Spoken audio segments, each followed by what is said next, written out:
No último domingo à noite, dois dos homens mais poderosos do Brasil entraram em colapso ao mesmo tempo. Não foi um acidente, não foi coincidência. Foi uma decisão que chegou sem aviso, sem negociação, sem margem para manobra. E o que aconteceu nas horas seguintes dentro de Brasília, nos bastidores do Congresso, nas ligações desesperadas, nos grupos fechados de aliados políticos, revela algo que vai muito além do que está sendo noticiado por aí. Porque não é só uma investigação sobre emendas parlamentares. Não é só uma operação financeira bloqueada. É o cerco se fechando. Sobre pessoas que achavam que estavam intocáveis. Pessoas que controlam bilhões em dinheiro público. Pessoas que definem o que o Congresso vota e o que ele engaveta.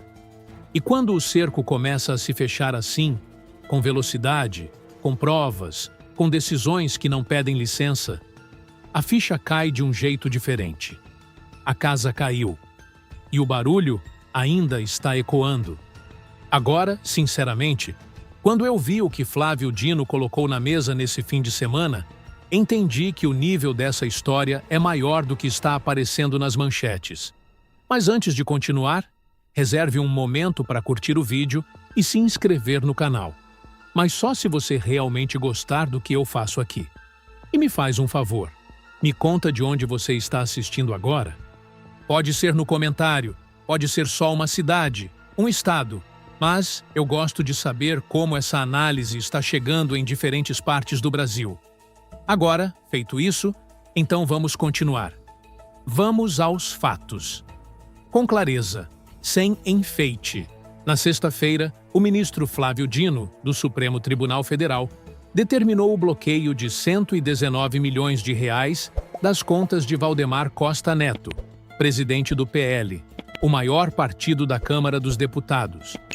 Na mesma decisão, ficou claro o motivo. Valdemar, que não é parlamentar, estava indicando emendas parlamentares para 21 municípios distribuídos em 5 estados. Dinheiro público sendo direcionado por alguém que não tem nenhum mandato, nenhuma legitimidade legal para fazer isso. 2 dias depois, no domingo, Dino foi mais longe. Bloqueou 6 milhões de reais nas contas de Eduardo Cunha, o ex-presidente da Câmara dos Deputados, aquele que abriu o processo de impeachment de Dilma Rousseff em 2016, já condenado por corrupção, já preso, e que agora planeja voltar à política pelo estado de Minas Gerais. Cunha também não é parlamentar e também estava indicando emendas, desta vez para municípios mineiros, usando deputados como laranjas para assinar os documentos em nome dele. Mas a decisão de domingo trouxe algo além dos bloqueios. Flávio Dino notificou Hugo Mota, presidente da Câmara dos Deputados, dando um prazo de 10 dias para que ele explique como não parlamentares conseguiram indicar emendas dentro da sua casa. E o elo entre tudo isso tem nome e apelido. A assessora conhecida como Tuca, que trabalhou com Arthur Lira e hoje está lotada na presidência da Câmara, sob Hugo Mota. As conversas dela com Valdemar e com Eduardo Cunha mostram que ela era a operadora central desse esquema, recebendo pedidos, negociando valores, articulando assinaturas. Quando os advogados de Tuca se manifestaram, disseram que ela apenas cumpria ordens dos líderes partidários e da presidência da Câmara. Pense bem no que isso significa. Ela disse, na prática, eu fiz isso porque fui mandada a fazer. E ao dizer isso, ela entregou quem mandou. Do ponto de vista jurídico, isso não é pouca coisa. Quando um agente público afirma formalmente que cometeu atos ilegais porque recebeu ordens superiores, essa declaração não o isenta. Ela cria responsabilidade para quem deu a ordem. No direito penal brasileiro, cumprir ordem ilegal não é defesa, é coautoria. E a hierarquia que Tuca aponta com essa declaração sobe direto para a presidência da Câmara.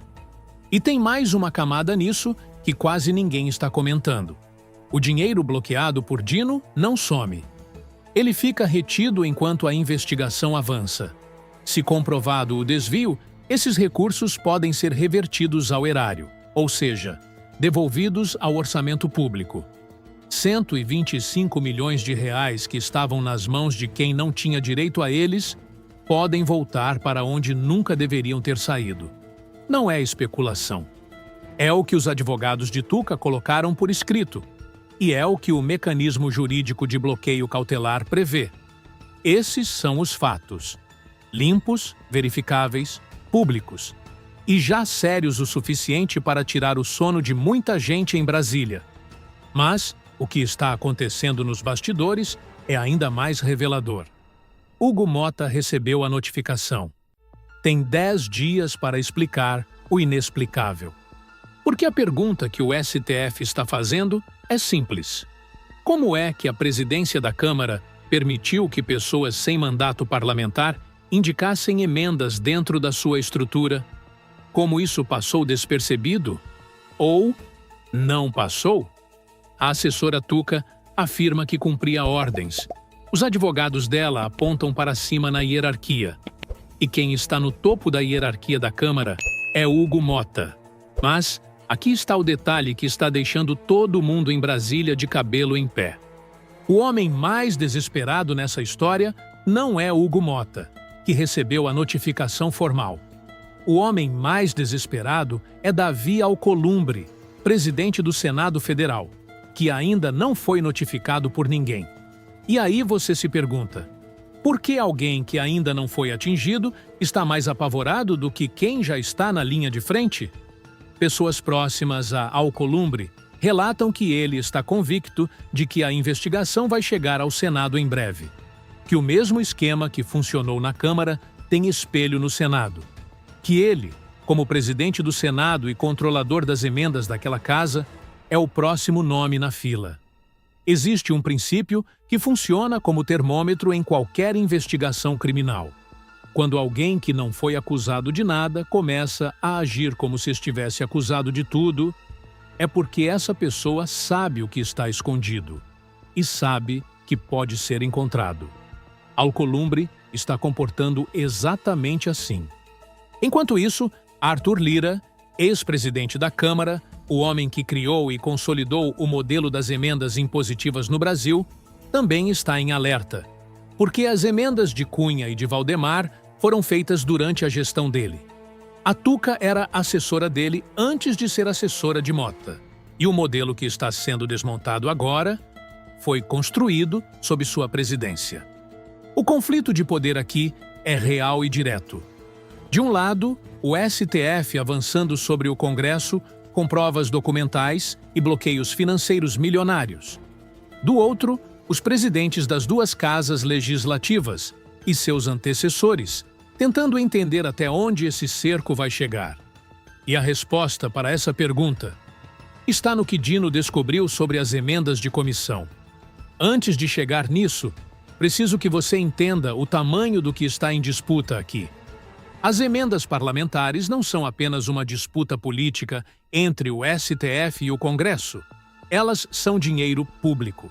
São o imposto que você paga todo mês. São verbas que deveriam ir para postos de saúde, para escolas, para saneamento básico, para asfaltar ruas em cidades que nunca viram investimento federal de perto. Quando Valdemar Costa Neto indica uma emenda para um município de Minas Gerais sem ser deputado e sem nenhuma transparência sobre quem está mandando aquele dinheiro e para quê, esse recurso não chega do jeito que deveria chegar. Ele chega com dono. Ele chega com contrapartida. E a contrapartida, quase sempre, tem a ver com votos, com lealdade política, com financiamento de campanha, por caminhos que a lei não permite. As conversas de Eduardo Cunha reveladas nessa investigação são brutalmente explícitas. Em uma das mensagens, ele discute para qual cidade vai mandar a emenda, e a decisão não é baseada em qual cidade precisa mais do recurso. A decisão é baseada em qual cidade vai render mais politicamente para ele. Quando a disputa por uma emenda não vai do jeito que quer, ele diz: mudo de cidade. Como se o dinheiro público fosse uma ficha de cassino que ele pode jogar onde quiser. Isso tem nome. É desvio de finalidade. É uso de recurso público para interesse privado. É o tipo de coisa que, quando feita por cidadão comum, resulta em prisão. E o impacto disso em 2026 é direto e concreto. Esses recursos, bilhões em emendas parlamentares, estão sendo mapeados como instrumento de financiamento eleitoral ilegal. Candidatos usando dinheiro público para construir bases eleitorais, comprar lealdades, pavimentar ruas estratégicas, irrigar rádios comunitárias com programação que funciona como propaganda antecipada de campanha. Eduardo Cunha comprou rádios comunitárias em Minas Gerais. Transmite programação gospel 24 horas. E 3, 4 vezes por dia, entra no ar pessoalmente para fazer o que ele chama de sermão, mas que é, na prática, pré-campanha financiada com dinheiro que veio de emendas que ele não tinha direito de indicar. Se esse esquema não for interrompido agora, 2026 vai ser disputado com uma assimetria absurda. De um lado, candidatos que disputam dentro das regras. Do outro, candidatos com acesso a dinheiro público disfarçado de emenda parlamentar, construindo bases eleitorais com recurso que pertence a todos os brasileiros. Se você se indigna com impunidade, se você sente que o jogo sempre foi desonesto, é porque ele realmente foi. E é exatamente isso que está sendo desmontado agora. Mas o que Dino encontrou quando olhou para as emendas de comissão muda tudo. Porque a armadilha que montaram para esconder o esquema virou a prova mais importante contra eles. E se essa análise está fazendo sentido para você, compartilha com alguém que precisa entender o tamanho dessa história. Em dezembro de 2024, Flávio Dino emitiu uma decisão determinando que todas as emendas parlamentares precisavam ter transparência total, nome do deputado responsável, município de destino, projeto específico para o qual o dinheiro seria usado. Tudo público, tudo rastreável. O Congresso recebeu essa decisão e criou uma saída. Hugo Mota criou as chamadas emendas de comissão. A lógica era a seguinte: em vez de uma emenda individual, que obrigatoriamente teria o nome de um deputado específico, a verba sairia de uma comissão inteira. A Comissão de Educação, por exemplo, vota em bloco. Aprovam juntos o envio de determinada quantia para determinado lugar, sem que nenhum deputado precise assinar individualmente. Sem nome, sem responsabilidade individual, sem rastreabilidade. Em tese, isso seria uma decisão coletiva da comissão. Na prática, foi a porta dos fundos que abriram para continuar o esquema, porque, dentro dessas emendas de comissão, sem nome, sem assinatura individual obrigatória, foi onde entraram as indicações de Valdemar Costa Neto. Foi onde entraram as indicações de Eduardo Cunha. Pessoas sem mandato, sem legitimidade, operando dentro de um sistema criado especificamente para não deixar rastro. O problema, e aqui está o uau desta história, é que o rastro existia. Estava nas mensagens, estava nas conversas entre Cunha e a assessora Tuca, estava nos e-mails, nos pedidos de ofício, nas negociações sobre qual deputado assinaria qual emenda e em nome de quem. O STF e a Polícia Federal acessaram esse material. E o que encontraram não é especulação. Está documentado, está nos autos, está nos trechos citados pela própria decisão de Dino. Em uma das conversas mais reveladoras, Eduardo Cunha pergunta a Tuca se determinada emenda já foi publicada em nome do deputado. Quando ela diz que ainda não, ele responde que precisa de um ofício do parlamentar garantindo a autoria, porque sem isso, vão falar que a emenda é minha. A frase é autoexplicativa. Ele sabia que aquela emenda era, na essência, dele, e sabia que isso era um problema. Em outro trecho, quando uma emenda para uma cidade de Minas Gerais enfrenta resistência política local, porque o pessoal da cidade estava disputando com o Nicolas Ferreira a autoria do recurso, Cunha diz literalmente: se der trabalho, mudo de cidade. Troca o destino do dinheiro público como se estivesse trocando de mesa num restaurante. Isso não é bastidor político comum. Isso é confissão documentada de desvio de finalidade de recurso público. E o detalhe que transforma toda essa história é este: a ferramenta criada para esconder o esquema, as emendas de comissão sem transparência individual, é exatamente o que permitiu que a investigação identificasse o padrão. Porque quando você olha para onde foram emendas de comissão sem autoria clara e compara com as conversas internas de quem as estava operando, o esquema inteiro aparece com uma clareza que nenhuma emenda individual teria entregado tão facilmente. Eles construíram a própria armadilha. E Dino a ativou num domingo à noite. A partir daqui, a história pode ir em duas direções muito diferentes. E vale a pena entender cada uma delas com clareza. Mas antes disso, preciso falar diretamente sobre algo que muita gente que acompanha esse canal sente e que é completamente legítimo sentir: ceticismo. Porque já vimos isso antes. Já vimos investigações que pareciam irresistíveis esfriarem. Já vimos provas que pareciam suficientes não resultarem em nada. Já vimos gente poderosa sair ilesa de situações que qualquer pessoa comum resolveria com prisão imediata. Então, por que desta vez seria diferente? A resposta honesta é: pode não ser. Não existe garantia. Mas existem diferenças estruturais relevantes que vale entender. Primeira diferença: as provas não estão em delações que podem ser contestadas. Estão em mensagens, em pedidos de ofício, em conversas documentadas que os próprios envolvidos produziram. São eles falando, com as próprias palavras, sobre o esquema que montaram. Isso é qualitativamente diferente de testemunho. Segunda diferença: os bloqueios financeiros já aconteceram. O dinheiro está retido. Isso não é uma ameaça. É um fato consumado que gera consequências jurídicas independentemente do que aconteça politicamente a seguir. Terceira diferença, e essa é a mais importante: a investigação não começou com vazamento de bastidor. Começou com decisão pública, fundamentada, assinada por um ministro do STF que colocou o nome dele nessa história. Isso cria um compromisso institucional, que é muito mais difícil de desfazer do que qualquer investigação conduzida nos bastidores. Quanto à pergunta que aparece sempre nesse tipo de situação: mas por que não prendem logo? A resposta é processual e estratégica ao mesmo tempo.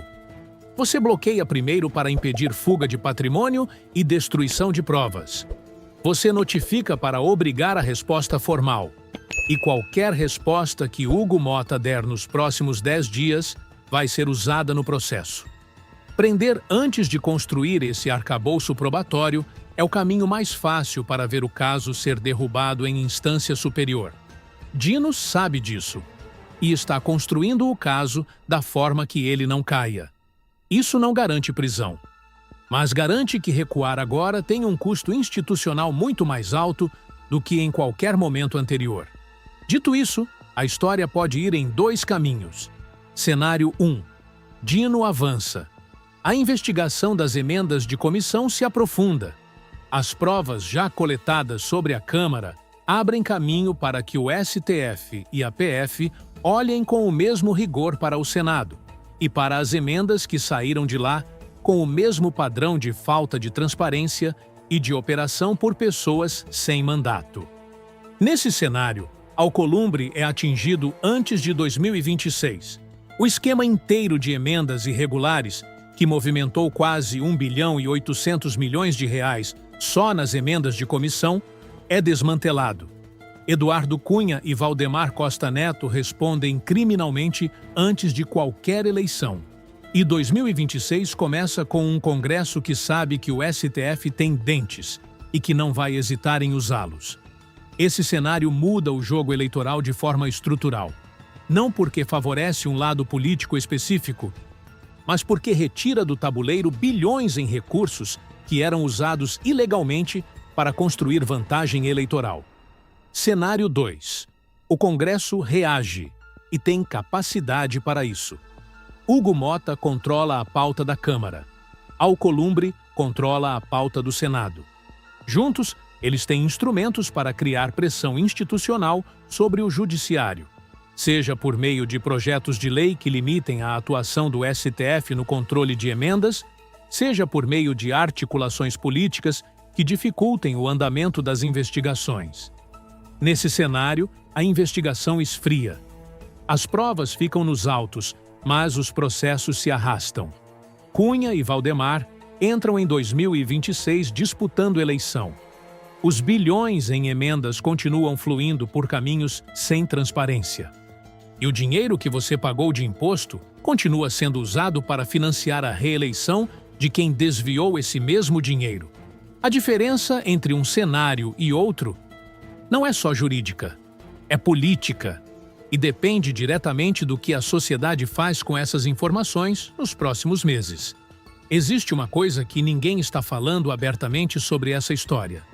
Flávio Dino não bloqueou 125 milhões de reais e notificou o presidente da Câmara num fim de semana por impulso. Ministros do STF não agem assim. Cada passo dessa magnitude é calculado, documentado, sustentado por material probatório que já está nas mãos do tribunal antes de a decisão ser publicada. O que isso significa na prática? Significa que o que veio a público até agora é o que Dino decidiu mostrar. Não necessariamente tudo o que ele tem. Investigações desse porte funcionam em camadas. Você bloqueia os recursos de quem está na ponta do esquema para criar pressão e para impedir a destruição de provas. Você notifica quem está no centro para obrigá-lo a se posicionar formalmente. E qualquer resposta que ele der vai ser usada no processo.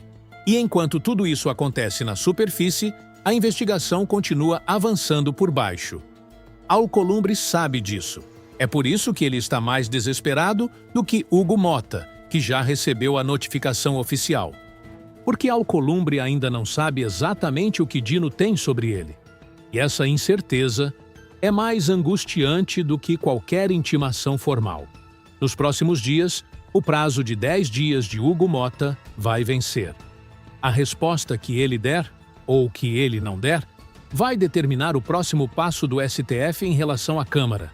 E há fortes indicações de que, independentemente do que Motta responda, a investigação já tem material suficiente para avançar em direção ao Senado. A casa caiu. Mas o prédio ainda está sendo demolido. E se você quer continuar acompanhando essa história do jeito que ela realmente é, sem filtro, sem eufemismo, sem nenhum interesse em proteger quem não merece proteção, então esse canal é o lugar certo para isso. Curte o vídeo se essa análise fez sentido para você. Compartilha com alguém que precisa entender o tamanho dessa crise. E se inscreve no canal para não perder o próximo capítulo dessa história. Porque o próximo capítulo pode ser o mais importante de todos. E antes de fechar esse vídeo, eu recomendo que você assista ao vídeo que aparece na tela agora. Ele vai dar um contexto fundamental sobre como esse esquema de emendas foi construído e por que ele durou tanto tempo sem ser desmantelado. Nos vemos lá.